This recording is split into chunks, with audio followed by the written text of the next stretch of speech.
In the last video, we talked about good debt versus bad debt and how the right debt can actually move you forward. But let's be real. A lot of people aren't just deciding whether or not to take on debt. They're already trying to get out of it. We're talking multiple balances, different payment dates, and interest quietly building every month. And when you look at everything you owe, the big question becomes, where do I even start? So today I'm going to show you 2 great strategies that can help you pay off debt faster without feeling like you're suffocating.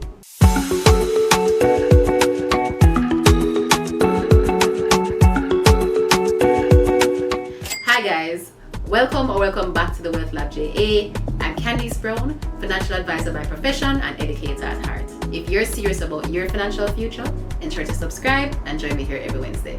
Now let's dive in. So before we dive into the different strategies, I want to first talk about 3 common habits that keeps people in debt. Because even with good intentions, certain habits can slow down progress. First, we have only paying the minimum payments. Minimum payments can keep your accounts in good standing, but they rarely ever reduce your balance quickly. Sometimes, loans that can be cleared in a few years end up lasting a lot longer. Second, we have continuing to add new debt. Some people are trying to pay off debts while introducing new ones. It becomes like trying to empty a bucket while still pouring water into it. If you want true progress, it's going to require breaking the cycle of adding new debt. And third, we have avoiding the numbers. Many people avoid checking their total balances because it can feel overwhelming, but having clarity gives you hope. When you know exactly how much you owe, you can make a plan to eliminate it. You see, the real problem is that debt repayment becomes reactive instead of strategic. When you only pay whichever bill is due first, or you pay whichever balance feels the most stressful, progress becomes slow and difficult to see. And when progress feels slow, motivation disappears. That's why having a clear system of tackling debt makes a big difference. Instead of spreading your efforts everywhere, you focus your energy in one direction and start there. And that is where 2 well-known payoff methods come into play. They're called the debt snowball method and the debt avalanche method. So let's take a look at this. So first we have the debt snowball method. This method is about building momentum, and here's how it works. Step 1. You're going to arrange all of your debts in order of balances from smallest to largest. Step 2 is you're going to continue making the minimum payment on all of the debts. And step 3 is you're going to put any extra money you can towards paying the smallest balance first. Once the smallest one is paid off, you move on to the next one on the list. And every time a debt disappears, the amount you're paying towards it gets rolled into the next payment. Let's look at an example. Let's say you have the following debts. Let's say you have a car loan for $3 million with a minimum payment of $40,000 per month. Let's say you have a hire purchase for $500,000 at $15,000 per month, a credit card debt of $300,000 at $5,000 per month, a personal loan of $1 million for $10,000 per month, and you had borrowed $100,000 from a friend and them say just give back $10,000 per month. And disclaimer, these are just random examples, they are not mathematically correct. Alright, with the debt snowball method, you'd arrange them like this. The first one would be the friend for the $100,000. Next would be the credit card debt of $300,000. Then you'd have the hire purchase, the personal loan, and then the car loan would be last. So, first step, you'd have already done because you've arranged them in order. Next is you want to pay the minimum requirement on each of these loans.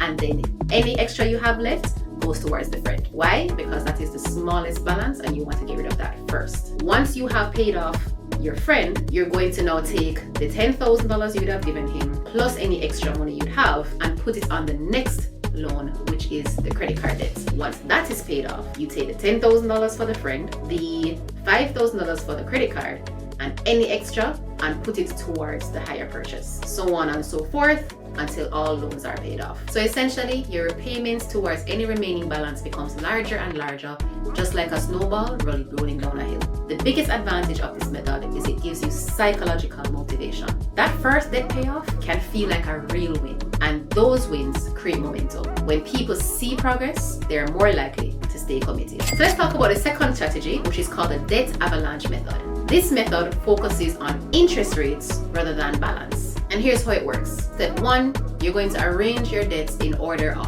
highest interest to lowest interest. Step 2, you're going to now pay the minimum payments on all debts. And the third and final step is you're going to pay any extra money you have towards the highest interest rate first. Once that debt is gone, you move on to the next highest interest rate. So let's use the same example as before. So let's say you have the same debts. So you have the car loan, but the interest rate is 10%. The hire purchase has an interest rate of 15%. The credit card debt has an interest rate of 46%. The personal loan is 20%. And of course, because he's your friend, they're not going to make it pay by interest. Disclaimer once again, these are random examples and not necessarily mathematically correct. So with the debt avalanche method, you're going to arrange them like this. So the credit card comes first, then you have the personal loan, then the hire purchase, then the car loan, and then your friend. So like with the snowball method, you're going to make the minimum payments towards all of the debts, and then you're going to pay extra towards the highest interest rate, which in this case is the credit card debt. Once that is done, you follow the same steps where you now put the minimum that you had for the credit card debt plus any extra towards the next debt, which would be the personal loan. And you continue this method until all debts are paid off. Naturally, if you're paying the minimum payments, you may end up paying off a low balance loan before you even finish the one with a high interest. That's perfectly fine. All you do is include that with the other payments for the next highest interest rate. So let's say you finish paying off your friend first before you reach the next highest interest rate. Just include the $10,000 you're giving your friend into paying off those others. Cool? Cool.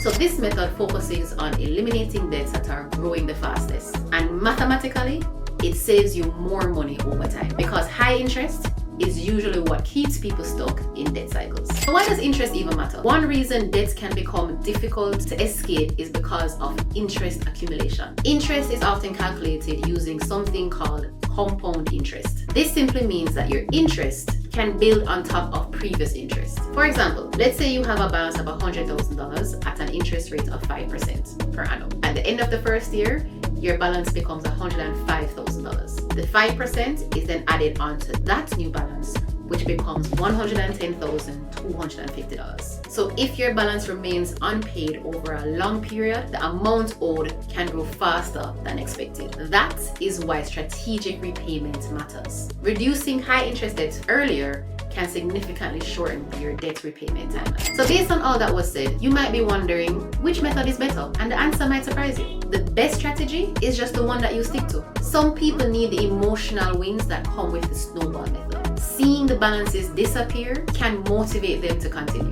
Others may prefer the avalanche method because they want to reduce interest costs as quickly as possible. So there is no universal rule. Debt repayment is not just about numbers, it's also about behavior and consistency. So you decide which method works for you and stick to it. So once you've thought through it and you picked a method that works for you, if you want to speed up the payments without overwhelming yourself, you can make some small adjustments. You can try using your bonuses or any extra income towards paying off the debt. You can also try removing a non-discretionary expense. So whether that's eating out a bit often or buying too much clothes, you can use that money towards paying your debt instead. And you can also consider increasing your payments whenever your income increases. These changes might seem small, but over time, they can significantly reduce how long your debt lasts. Financial freedom also comes from consistent small actions, not dramatic overnight changes. So getting out of debt isn't about being perfect. It's about being intentional and consistent. Whether you choose a snowball method for motivation or the avalanche method for efficiency, what matters more is sticking to a plan. Because every payment gets you closer to the moment where you can finally make your last payment. And that moment doesn't just give financial relief, it gives peace of mind. So if this video helped you to understand how to approach debt repayment, go ahead and give it a like. And I'd like to hear from you in the comments. Which method would you choose? Snowball or avalanche? And if you're serious about your financial future, ensure to subscribe and join me here every Wednesday. Thanks for watching, and I'll see you in the next one.